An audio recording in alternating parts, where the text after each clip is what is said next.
The 2017 CMA Awards have come and gone, but it's certainly not one that will be forgotten.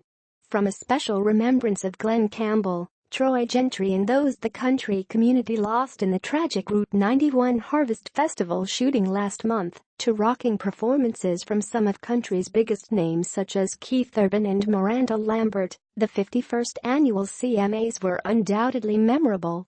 But even with the awesome happenings on TV, Billboard witnessed some other cool moments that couldn't be seen on the broadcast. Check out some of the things you couldn't catch at the CMAs without being behind the scenes, in the presence of a legend. As Garth Brooks made his way down the red carpet, he of course caught the eye of just about every artist he passed. This was especially true for the three men in Midland, who couldn't resist snapping a pic with the country's superstar, as well as Niall Horan, who wasn't far behind the country legend. Fanboying, Niall Horan admitted to a reporter that his favorite album of the last 18 months was Maren Morris's Hero, which was what sparked their collaboration on his Billboard 200 #1 album Flicker, Seeing Blind, which the singer-songwriter performed with Morris later in the night. Pre-honors, Locash's Preston Brust and Chris Lucas did a great job hosting the pre-telecast awards, which included Musician of the Year.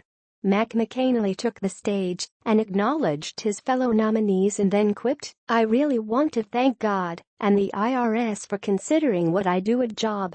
This was McAnally's 9th win in the Musician of the Year category. It's showtime.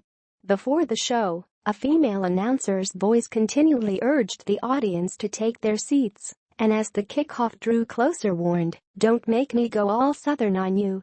Even so, Midland were spotted scurrying to their seats during the opening number.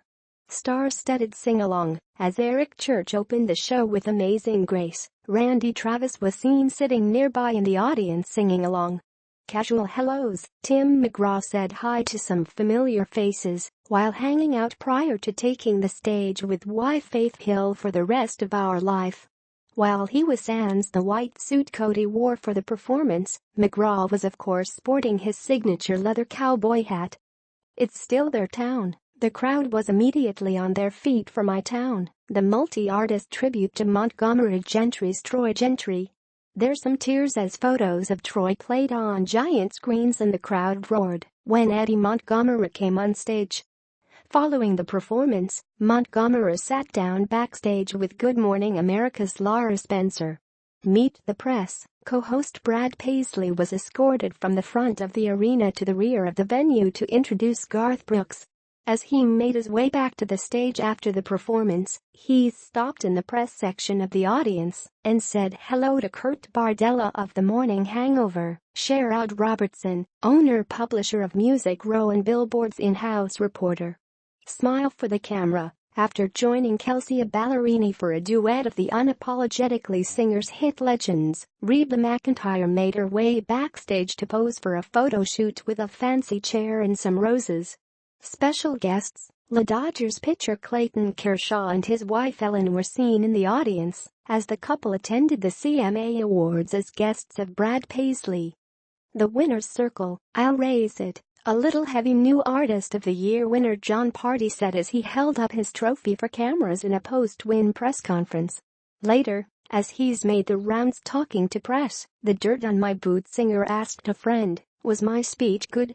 Humble and kind, Faith Hill thanked her band members for an awesome performance of her duet with husband Tim McGraw, grabbed a quick picture with them, and acknowledged an upcoming gig, "See you Friday."